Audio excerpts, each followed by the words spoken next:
Good evening, Mr. Mathew. Welcome to this session of conversations by Teacher Magi. And we have restarted it after almost 7 to 8 months, and you are the first guest whom we have invited. So, welcome to Conversations with Teacher Magi. Thank you, ma'am. And Thank you so much. welcome. And to all the guests present today evening, Mr. Mathew, uh, I was inspired by him when I met him online about a year and a half ago. The reason being, not only that he is a successful, passionate maths teacher, but he came up with a very unique initiative for teachers, and that was AIEF, All India Educators Forum. And during the pandemic period, he did a great service to the teacher community by conducting an online course where he took educators through the entire game of online. Not just YouTube, not just Facebook, but a very systematic approach where he taught how to do online classes, how to connect with audience online, how to make posters, how to make them free of cost, because as teachers, nobody, people really don't want to spend that kind of money. So I was part of one of the batches of this online program. And today, if I am sitting here and doing this live session, I have to thank Matthew. I can't rather thank him enough. And this comes from the bottom of my heart. So thank you, Matthew, for taking us through that journey and creating a wonderful platform for the teaching community. So my first question to you today is that uh, what was that which motivated you to create this AIEF? I'll come to the maths question later, but what prompted you to create AIEF? Yes, Matthew.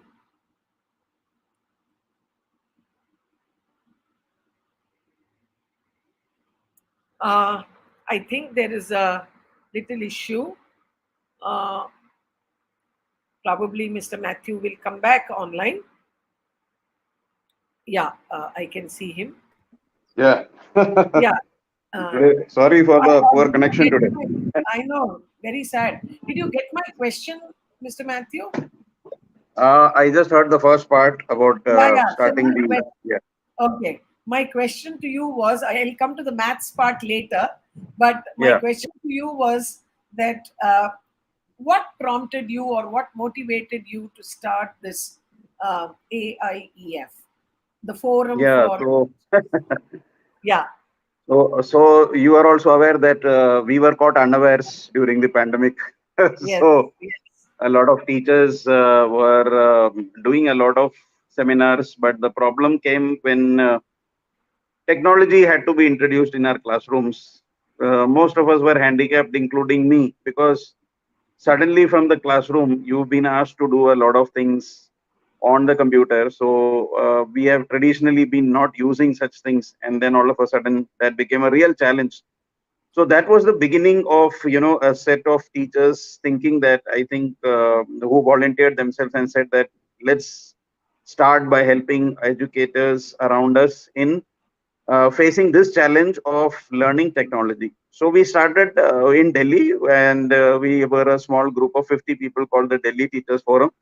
And gradually, since the idea was a very noble and okay, unique one, and all over India, the pandemic started. So I think gradually it spread, and that was the beginning. I think the training part began due to the COVID and the pandemic, when there was actually a need for people to get trained.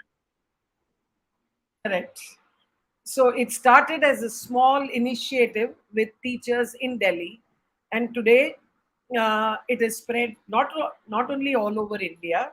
I know that AIEF has participants from across the globe, if I may use the word. So can you tell us which are the countries from where teachers are part of the AIF? I know Nigeria Yes, for sure, but yes, yeah. yes.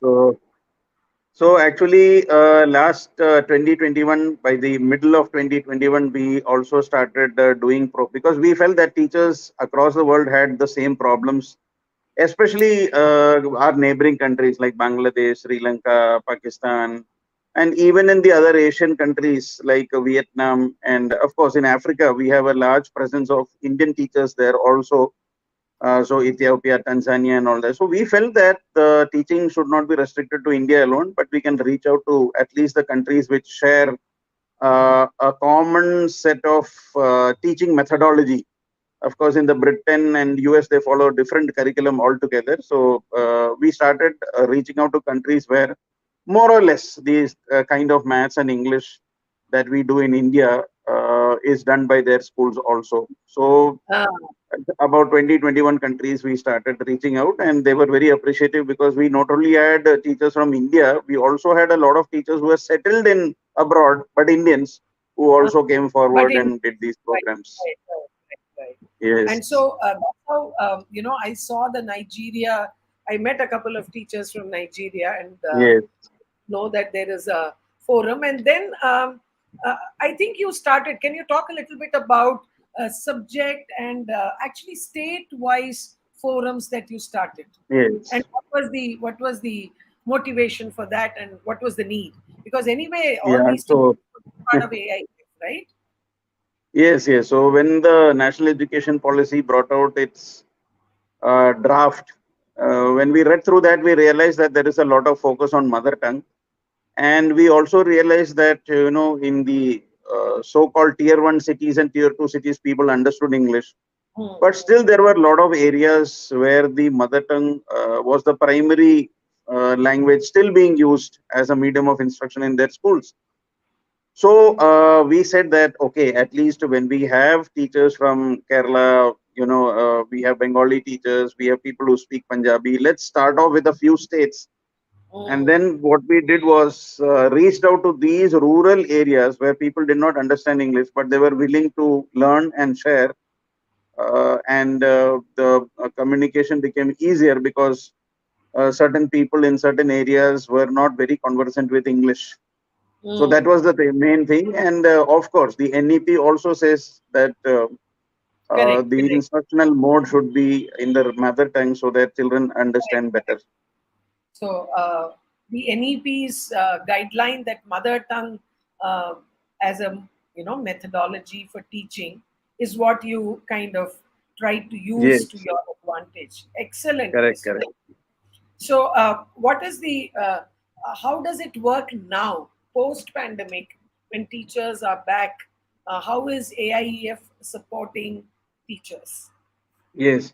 So that's a very good question because actually the 2 years were very, very hectic and we had practically every day webinars.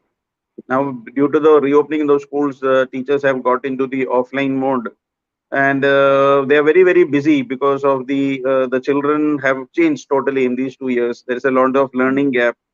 The methodology of teaching has to be different now, and there is a lot of remedial teaching going on in the schools. Correct, So correct. now, yeah, so now what AIF is basically planning, they've reduced the number of webinars to weekly webinars, preferably on a weekend where teachers can upgrade themselves Mm, on mm, certain areas which they want. Because earlier mm. we were doing on all sort of things. Now we find that Correct, they want more of classroom management, they want more of information on the CBSE curriculum, the right, right. protocol. So, Correct, correct. there are a lot of circulars coming. They want blueprint of papers that are coming, Mm, how mm, to do assessment, how to do portfolio. So right exactly. now we are focusing on what they want instead of what Rather we than were what, trying to provide. yeah, yeah, Yes, exactly. So I think earlier it was more of making a kind of a decision on what teachers would require based on how CBSE was churning out information. But today it is more teacher rather than AIF deciding how to do it, right? absolutely, absolutely right. And I want to understand, and I want you to talk a little bit about the UN. the initiative with the UN body where you are Yes, also involved. Yeah. correct. So the UN has got these SDG programs. They had given us a lot of goals, and we said that so many goals we cannot achieve, but at least since we are educators, we can work on SDG 4, that is quality education. So what we Mm-hmm. started doing is that we sent a proposal regarding this, and they accepted our proposal, in which we would be training the educators in the third world countries, basically Okay. Okay. in helping in whatever help, whether it's technical help or whether it is writing or speaking, because they Mm-hmm. wanted a lot of help in those areas. So what happened was we tied up with global platforms, and we did programs for educators, parents, and students Mm-hmm. in these for these countries. But Oh, okay. unfortunately, the things have turned a little bit because of the war. You see, the war has Mm-hmm. upset a lot of plans, because Mm-hmm. the funds are being directed. The funds that were the UN funds that were Ah, there are being diverted into other areas, which was correct. being actually being spent on education. See the Oh, very sad. so yes, Okay. so every country is actually now tight in some way or Mm, the other. Even if you're not affected directly, mm, indirectly, the Europe is affected mm. by the Yes, yes, sanctions. absolutely. Correct. Yeah. Lot of sanctions, and actually they are having lot of problems. Yes. Yes. Now I would come to your core area, Mr. Matthew, that is mathematics. As a student, I never liked mathematics, and it was a big, it was like that big um, monster in the room for me. And when I'm always in awe of maths teachers. My father himself, did his MA in mathematics from Vivekananda College, Chennai. But my sister is very good in math. My husband, my children, but I'm the black sheep of the family when it comes to mathematics. So I would like to ask you, as a teacher, at the heart, all of us are teachers, right? And somewhere there where started your motivation to reach out to teachers. That's what I see behind this whole initiative, isn't it? That the need to reach out to teachers to help them. So as a maths teacher, what would be your what has been your strategies in the classroom? I'm sure you're one of the most popular maths teachers. So what are the things you have done to help your student? Because I know I met one student online and he had so much to tell about you. So how have you helped students love the subject, Mr. Matthew? Yeah. Yeah, so I think traditionally there is a overhype of the subject maths. It is like there is a mental block in many of the students when already it is declared as a difficult subject. So that is one thing. And secondly, of course, the traditional methods of teaching by mathematics teachers was based on rote learning of formulas, or there was very less of experiential or practical activities being demonstrated, where students hardly understood where these things are in real life. Where do we apply all this? Most of them used to wonder. So Correct. one of the things to make this interesting is, of course, start from simple to tough. Never try to give tough problems in the beginning so that the children become discouraged. So basically, they start loving the subject if you know how to do the sum. So my task is always to try to give them simple sums, make them confident, and of course, every subject, every maths topic that is taken up in the class, where do we use it? It's better to explain them that, okay, this is what Correct. happens. You want to paint your house, or Mm. this is the architect what he Ah, does, or you want to right. buy tiles, and this, and where is congruency Right. used? Look at the Ah, figures of Taj Mahal. We see a lot of concepts, and then I also give examples of my students who are doing well in life, who have taken up mathematics as a profession, and how ah, they are using this in their real lives. Like some are architects, some are engineers, some correct. are computer specialists. And whenever Correct. I meet my students, I ask them, tell me something, that how have you used all the maths that you have Yeah. learned in school? And when they give me examples, I collect that information, you see. So Ah, I always tell them, see, this is how it is being used. And I correct. always also I invite them to my classroom to talk about maths. Right, So right. then it becomes like, and then of course the practical activities, the board which has board has really, I mean, they have suggested them practical activities also in maths, Correct, which was not correct, there in our times. correct, So now we used to give a 100-mark board exam, but now because of the practical activities, we can actually take them to a maths lab, make correct, them do some activities, and each concept can be practically demonstrated. And then once the children, I say that maths is something which you can do even while listening to music. So correct. it is not Absolutely. something where so you can enjoy and then keep doing, keep trying, and it's all about practice. Right. So I I'm think told there patience is and even a practice, connection between music and mathematics, right? absolutely. Correct. Yeah. Huh. So, how does can you talk a little bit about it? How the musical notes versus the Yes. math concept? In fact, there are a lot of research What going concept on. can be? Yeah, there is a lot of research going on in Harvard and Cambridge on the relation between music and maths. I, as a student, used to, listen to music and study. So I never found it as a hindrance. So there were many instances where parents used to tell me that the student is listening to music and studying and etc. So I used to say that's okay. I used to do the same thing. So maths is something which we can integrate in our daily lives. Maths is something which is practical. Maths is something which everybody enjoys. So you see, there is a direct relationship between our daily life, music, and Correct. mathematics. And in fact, there is a lot of research going on how music improves your ability in maths. Yeah, And the exactly. whole notes itself, the octave itself is all mathematical. Right. So you get good music That's what when it is somebody integrated. also told me. But how much ever, I guess, uh, as you grow in age, certain things which remain a mental block. But of course, in some way, computer and all that I'm very comfortable with. So Yeah. I have told myself that, okay, you may not be good in maths, but I still find, there are children. And what suggestions would you give, practical suggestions to teachers on, handling this subject and removing that kind of fear from the mind of teachers? Yeah. So the teaching strategy has to be changed. You know what the traditional teaching methodology is? This is the question. Here is the answer. So Correct.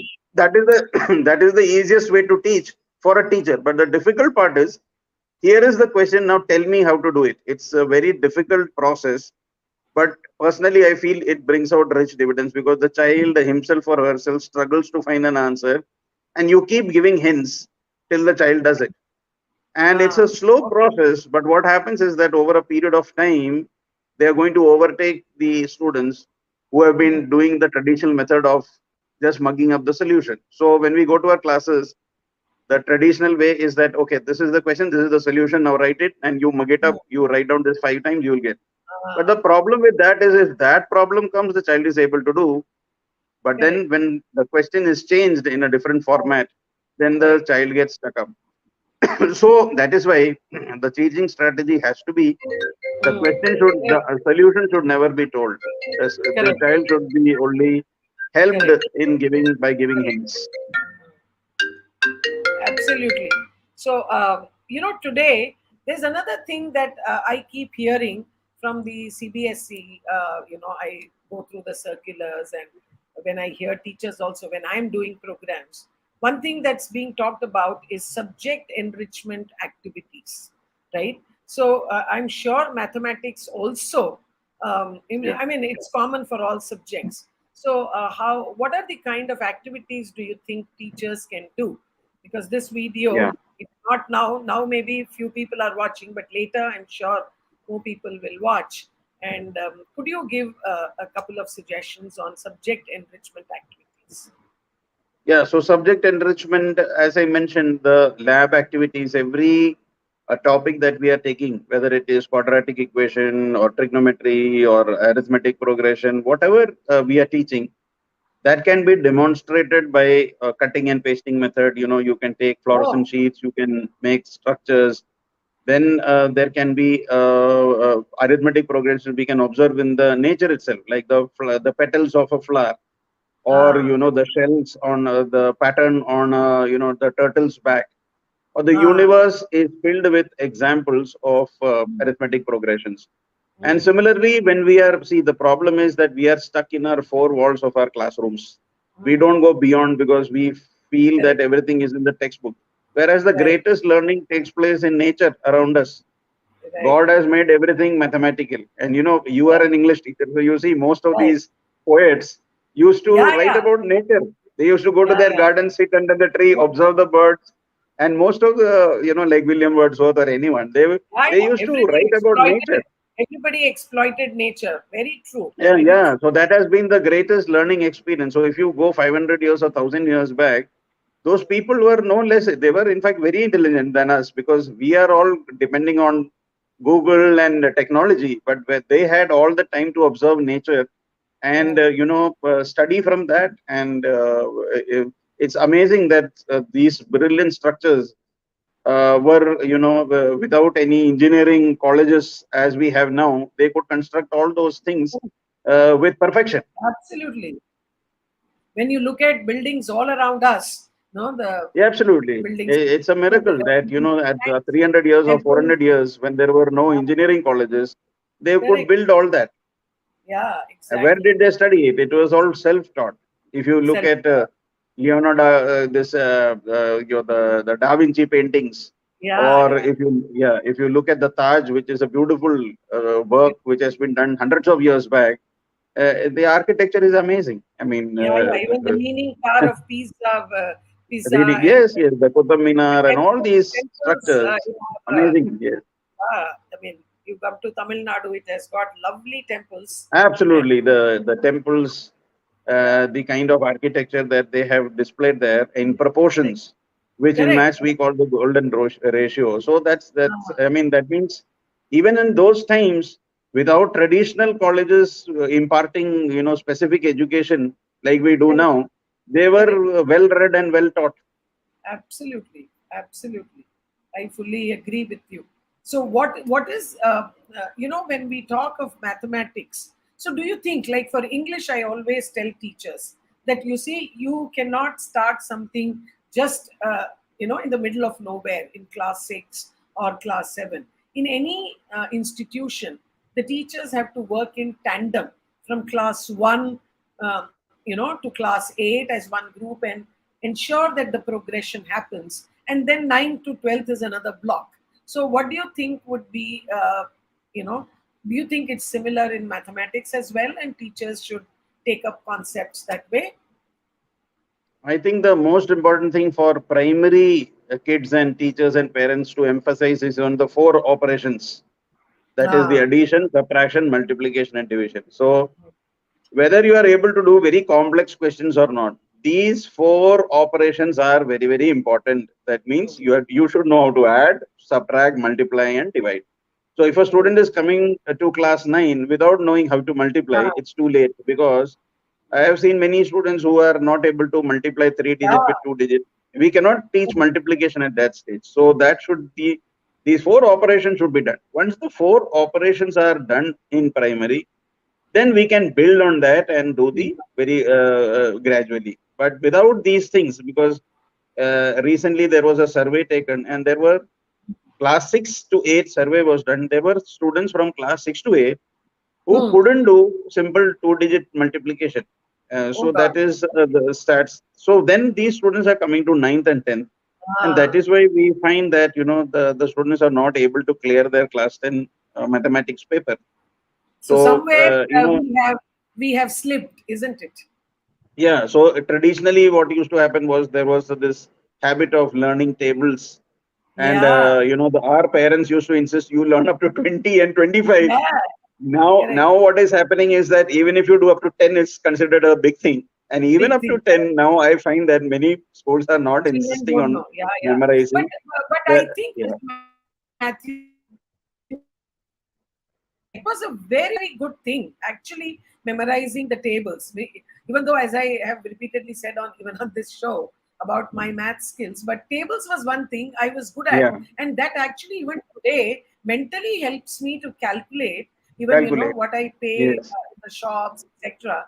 And correct. I find much before the calculator or these guys can do on the computer, if I can do it actually, Yes. which is something which So that today's is children something don't. which we use in our daily life. So you are going to the market with 100 rupees and you spend Yeah, 73. How much should you get yeah, it back? That should be yeah, done mentally. And now yeah, the some students will struggle with the paper and pencil. Let me do it on paper and pencil and tell you. So they will not be able to exactly. calculate what is 100 minus 73. So that Yeah, becomes a problem when you are in class 6 and 7, because that means there are four operations, there is something lagging behind. And obviously, something like we get and many complaints that our students are not able to complete the paper, because the questions are lengthy, because they're lengthy. spending too much time on the calculations. Correct, correct. The And mental another calculation thing, part is drained correct, off taking more in the time recent from years. it.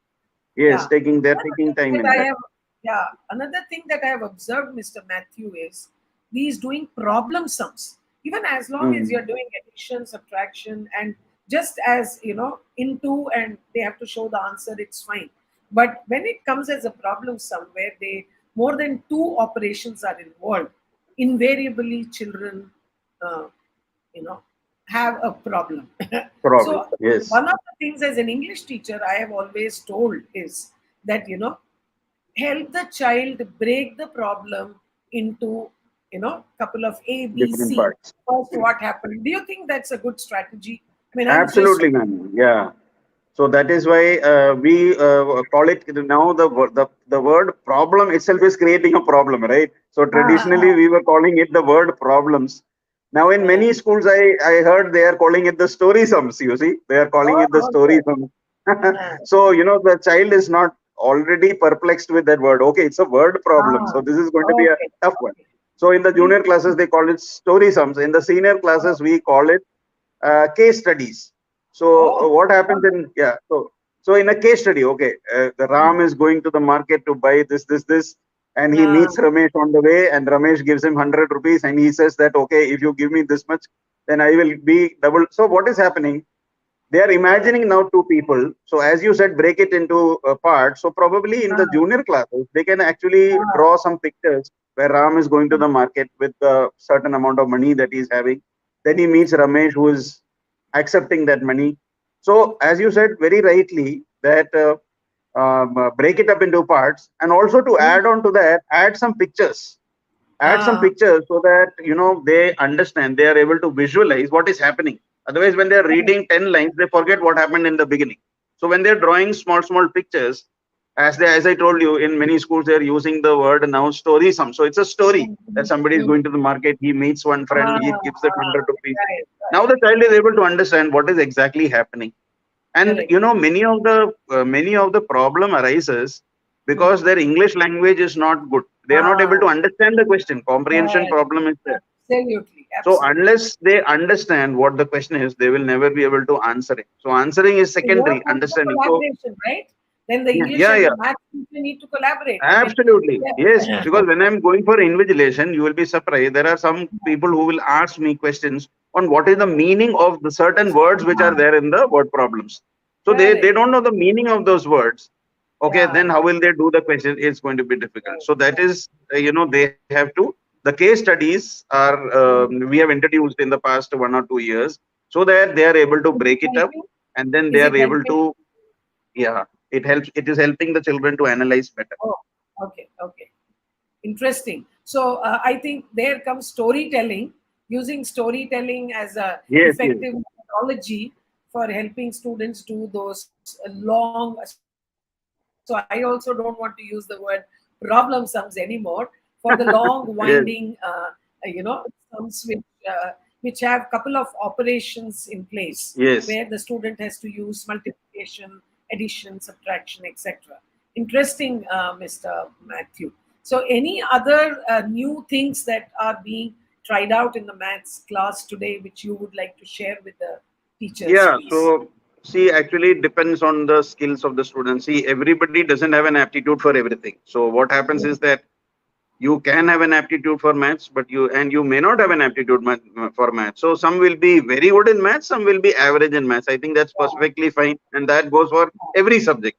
Everybody Correct. cannot be a big orator, and everybody cannot be a big artist. So we are born with our innate talents, and Yeah. I think we Yeah. have to nurture it. Correct. So, but what is important is that we get a hang of basic things. Like, even if I'm not a very good orator, I should know how to speak fluently and without making any grammatical mistakes, right? So that's the basic Yeah. rule of communication. And similarly Correct. for maths, I should be able to do simple sums in my life or simple Mm, questions in my life mm, without making an error, so that whatever you are learning in school is mm, actually used in life. So whether you get 60 or 80 or 90, I think mm. we are too much after Yeah. marks, and the parents are also Correct. after marks. That is Yes. very Yes. secondary. See, now even Delhi University or even most of the universities are based on entrance exams. So it is Right. no longer that you have to get 99 or 98. It's not a, where you're mugging up things, you're going through 10-year Correct. papers and there's a rat race. It's not that. Now Correct. it's concepts. So if your Correct. concepts are clear, then only you will be able to clear the entrance, whether it is IIT or medical or any of these universities which have started the CUET and all that stuff. Yeah. Yeah. So Yeah. I think that is more important, the building of our concepts, not Correct. running after marks. Yeah. Try to enjoy the subject rather than worrying about why I got 80 and why not 95. So I think Exactly. the focus on more than the focus on the marks, Yeah. parents and the teacher should make the children understand the concepts, because that is Do you what think is that going shift to is happening? take them So do you, into life. yeah. So do you think that shift is happening, Mr. Matthew? As of now, I think it's at a very, very slow rate, because everybody Correct. wants marks still. Yeah. It's really because sometimes it is very sad to see that the topper of the class has got 99 and his parent is scolding that boy, saying that where have you lost that 1 mark. Yeah. So Correct. Correct. it's I mean, the child has lost 1 mark, he has put in all the effort, that's fine, and Yeah. then suddenly you are being scolded for that 1 mark. That's what I said. So those marks are immaterial, whether you get 90 or 95.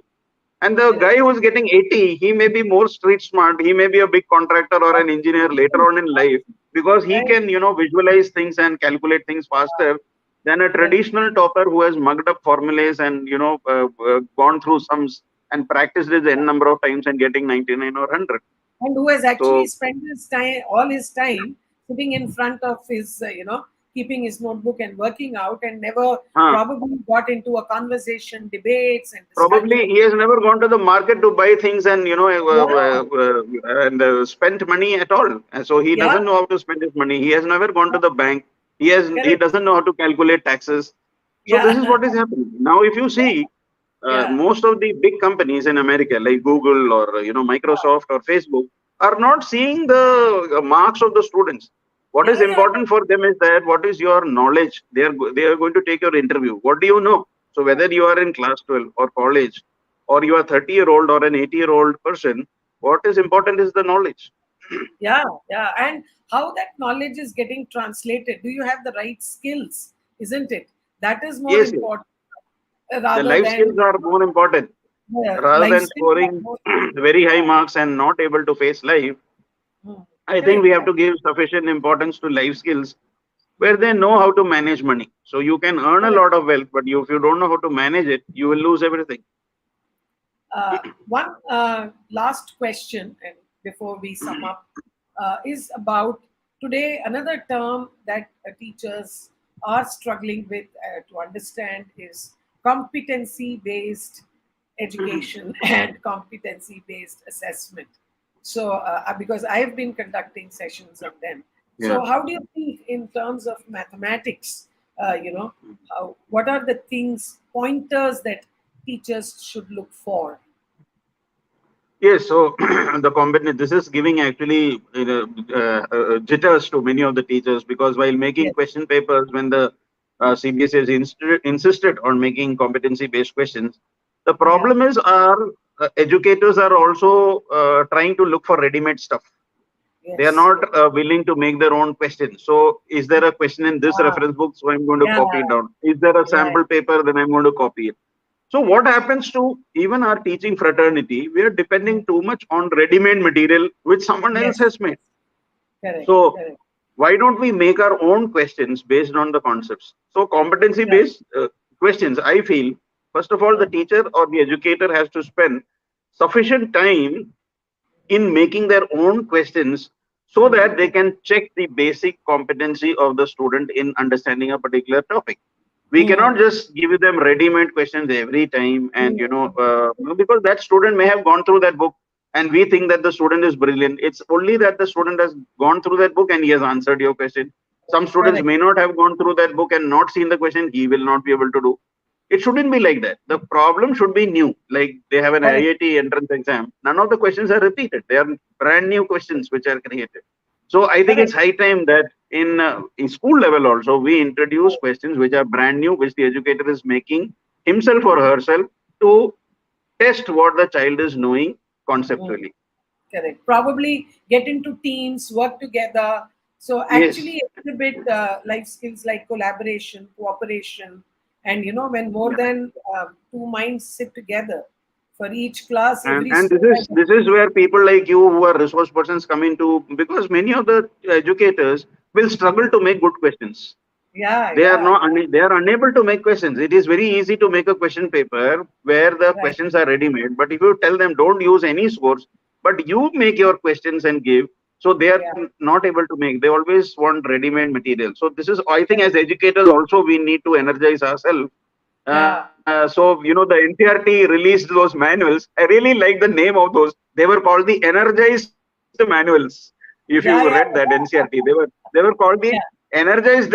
So that is what I think, that yeah, energy has to come into the teacher. Then only they are going to yes, yes, prepare their questions, correct, and correct, those correct, questions that they prepare are really going to be competency based, yes, yes, not the questions which are ready made available there and saying, okay, here is a list of competency based questions. This is what you yes. can give to your students. Yes, yeah. I think they have to, somewhere move away because this whole bazaar guides, reference material Yes, concept has existed for so many so years many years. that, Yes, people have just been copying, and that has led correct, to. correct. So, again, there has to be a paradigm shift in teachers' Absolutely. mindset I think we have and to help teachers to make questions, better questions, how to make questions. This is one of the topics that can be taken up, yeah, like how to make good yeah, questions, how to make good a question. good question paper like that. Yeah, absolutely. And I mean, I always talk when I'm even doing sessions on listening or speaking that how you have to start pushing the students to move from simply remembering and comprehending questions, where you are just testing their remembering part, which is the lowest in the Bloom's taxonomy. So when we say competency based, I think we are talking of analytical questions, we are talking of more problem solving based questions, which we can do very much in the language also, and language teachers actually should be doing it faster, because we have the advantage of language at our command, and we can tweak the questions in such a way where the child is made to think rather than simply saying who said these lines, and then the poet or the or the narrator, like that, instead of doing that. So I tell that. So I'm sure in mathematics also, every concept can be tested a little more in depth, isn't it? Yes, we have very good organizations doing a good research. Like we have in Delhi, we have something. There are many organizations like Oh, Ganit Mala, and uh, there are many organizations who develop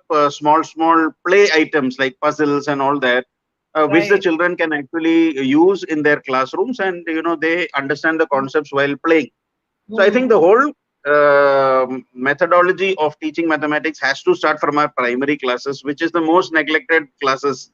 Because Correct, correct, everybody correct. thinks only about class 10 and 12. When they reach in 10th and 12th, everybody is worried about them. They will go for Right. extra And coaching. They will go buy books. start pushing those children Yeah, into, yeah. So the roots are not strong, and then if you push the tree, the most likely the tree yeah, will be wither. So that's what happens. So yeah, many of them are not able to take the pressure, and they correct, say that okay, I'm not doing it, and they keep pushing, yeah, pushing, pushing.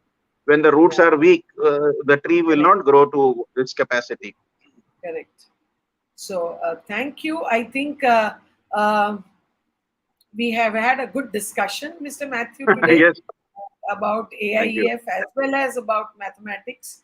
And I'm sure there would be more people. I would put the link and share it with you as well, and with teachers Thank you. across, Thank you, ma'am. with teachers in the Teacher Magi group, so that it can reach to more people. And I think you have really, if I have to sum it up, as regards mathematics, I mean, you have talked about finding maths in nature. You talked about uh, tweaking our teaching strategies, making it more child oriented rather than teacher oriented. And from now onwards, no more calling problem sums, story sums, right? That Absolutely, is yes. one of the really key learnings. And I hope teachers take this away with them. And using pictures, I'm really kind of, that was a very, very good idea, Mr. Mathew, because we have only looked at pictures from a, I always look at a picture and ask children to describe the picture to test their language. Yeah. But now when you say, see, as they always say, pictures speak thousand words, right? So I think lot of takeaways for teachers, and excellent service through AIEF. And I only have blessings and lot of wishes for you, and would like to invite you to Teacher Magi. You know, as I would like you to share through a webinar and do some interesting stuff for the Thank you. teacher. And Thank you, ma'am. lot Thank you so of much you for and having your me. wife, Anna, who have been doing such good work. And of course, we are in touch, and we will remain in touch. And thank Sure. you for sharing. I know you are, today you would have had school in the morning, and you still Yes. my my invite. And I thank you, Matthew. Lots of blessings, Thank you, ma'am. Thank you. and Thank you. Thank belated you. happy Onam. Yesterday was Onam. Yes, yes. Thank you. Thank you so much. Thank you. Thank Okay. you. Thank you so much. Thank, Okay, ma'am. thank you. Bye. Bye. Bye.